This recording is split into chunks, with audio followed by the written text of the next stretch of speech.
Hey everybody, it's Jay, it's Nick, it's Jeff. We are just back from Autobahn Country Club where something but terrible happened. Yeah. There's this team, they showed up, they had about 35 feet of plumbing, a lot of it plastic, running their junkyard turbocharger.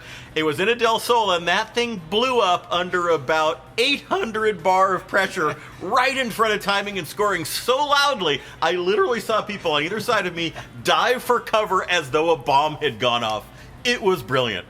Now, there are a few engines in Lemons that have a reputation for reliability on the street that doesn't translate to actual reliability on the track. One of those is the Toyota 20R, and Rust Belt Racing had one inside of their Celica, and it blew up. Actually, it was just one cylinder, and they figured, well, this engine is so indestructible that we'll just unhook the valve, take out the spark plug, and just run it on three cylinders. This was actually my suggestion. Yeah, and, well, it ran for about 2 minutes and then completely blew up. Yeah. All right, but terrible. Bad Decisions Racing showed up with a 1947 Plymouth. That sounds pretty good. They put a 3800 GM supercharged motor in it. Yep. That sounds pretty good. Well, Kind of. Actually, it sounds terrible. The transmission could not handle the power of the GM awesome 30. power. yeah. And that was super butt terrible.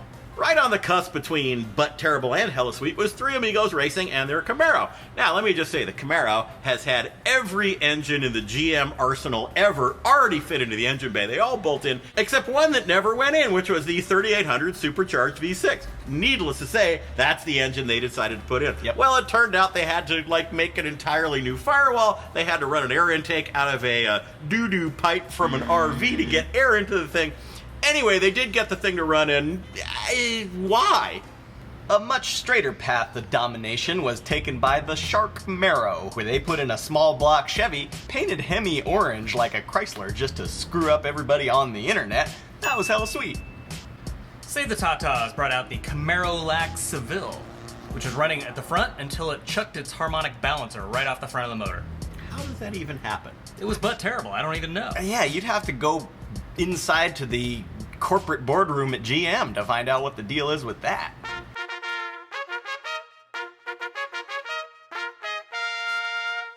I understand we're having a problem with the harmonic balancers. What's the solution? Sir, we've engineered a brand new Woodruff key that's going to fix everything permanently. Oh, that's gonna cost 2 cents a unit, sir. You're fired. How does Executive Vice President of Balancing Things Harmonically sound to you? Excellent. Even though the Save the Tatas Camaro Lac was out of the running, they decided to stick around and help their fellow competitors, which was hella sweet. So the Lemonade BMW E30 had some problem with their wheel bearing, I'm sure because it was overcomplicated and made by BMW, and the Save the Tatas dudes jumped right in, they helped him out.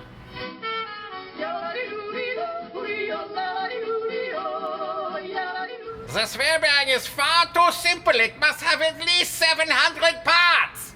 Hella Sweet, the Cone Killers did a fantastic cone theme, including the full-size human cone costume. They brought a Pontiac Solstice. Yeah. $500 my ass, but My ass. it's a Solstice, which is to say 1,000 pounds heavier than Miata and 10 horsepower stronger. So, not a threat, people.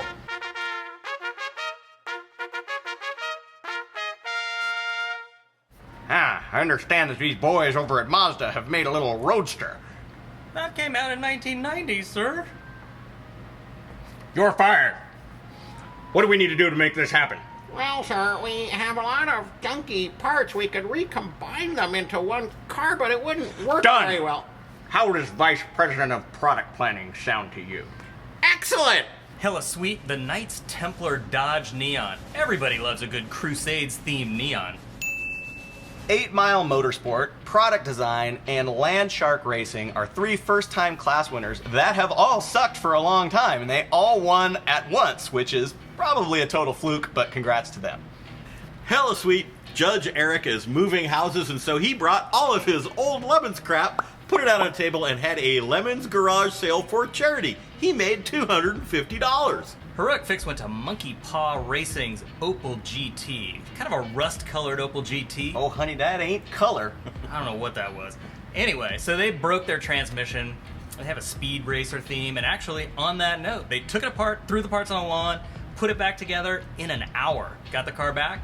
Heroic Fix. It was more magical than heroic. I Got Screwed went to the Wonderment Consortium and their Isuzu.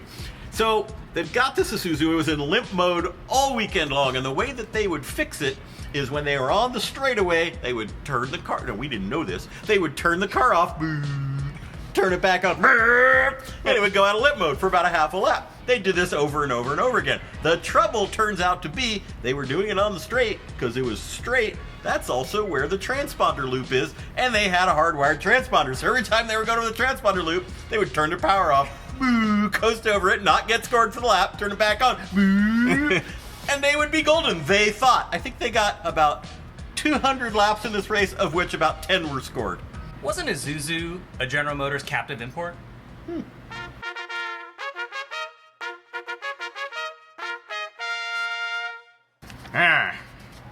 Everyone's talking about how good these Oriental cars I are. believe the preferred nomenclature. So you're fired! So what do we have to do to get this Isuzu into the General Motors stable? Well, sir, I'm not sure that a Isuzu is the same as Honda or Toyota. Good! Make it happen! Yes, sir. How does Vice President of International Relations sound to you? Oh, excellent. The Scuderia is an Acura Integra beautifully decorated as a Ferrari Formula One car, and the team is great. The whole family gets into it. In fact, one of the guy's sons dressed up as the Lemons car, which is a Acura Integra-based replica of a Ferrari F1 car, for Halloween at his school. He brought that costume to the track. It was awesome. We gave the team a special award, the Most Reliable Italian Car Award. It's the only one that didn't burst into flame. The special You Suck Less Now trophy went to the Schleichmeisters. Historically, they performed poorly, but this time they finished ninth. This earned them Eric Rude's personal Most Improved in Soccer trophy. From the 7th grade, I think. Yeah. The third and final special award was the Ultimate Failing Machine Award, which of course went to the Bavarian Mechanical Rex E28 BMW. These guys had all kinds of problems. There was a chassis problem, there was an engine problem. They decided to swap the engine, saying, I bet you that horrible deadly vibration is also coming from this engine that we're changing. It was not. They got it running, but then the car wanted to shake itself apart. It was just a complete disaster, but it was trophy worthy. Judge's choice went to Rust Belt Racing and their horrible Chevrolet HHR.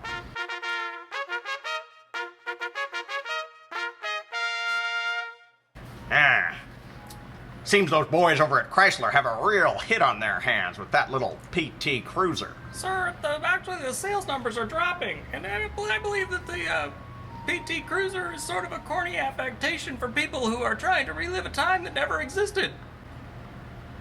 You're fired! What do we need to do to make this happen? Well, sir, I have about 500,000 Cobalt platforms that nobody wants to buy. They're stacked up in a field of wildflowers. Done! How does Vice President of Platform Sharing sound to you? No, that would be excellent, sir. The org choice went to Bad Decisions Racing and their Suzuki Esteem. They used to have this fabulous Dustbuster. Now, if you have an Esteem and you want to do a theme, there's really only one thing you can do, right? Saul from Better Call Saul, what does he drive? A Suzuki Esteem. So they painted it the right color, they got the right outfits, it was spot on. Nobody knew because, well, who watches that shit? But the car ran great. I think they were way up in the standings. Beautiful. The index of Effluency went to S-Cargo, a Cutlass Sierra S. Now that is the racy two-door version of the Cutlass Sierra, if you didn't know.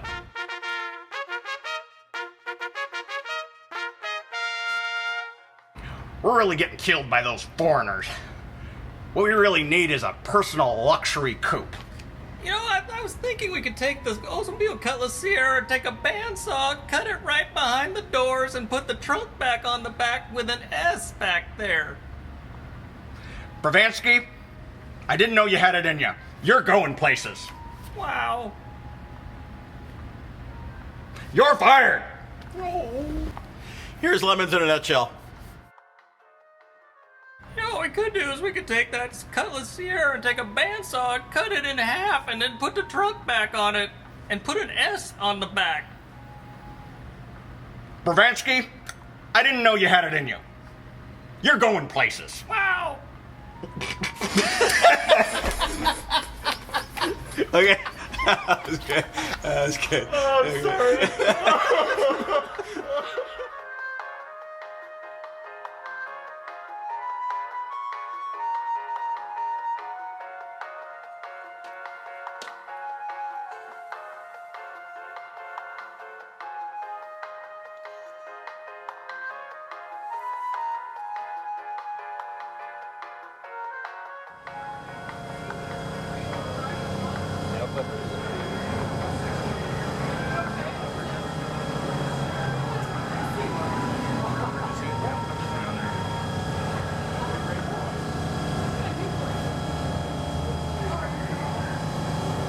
Affection, bed, booty, carrier bag, car.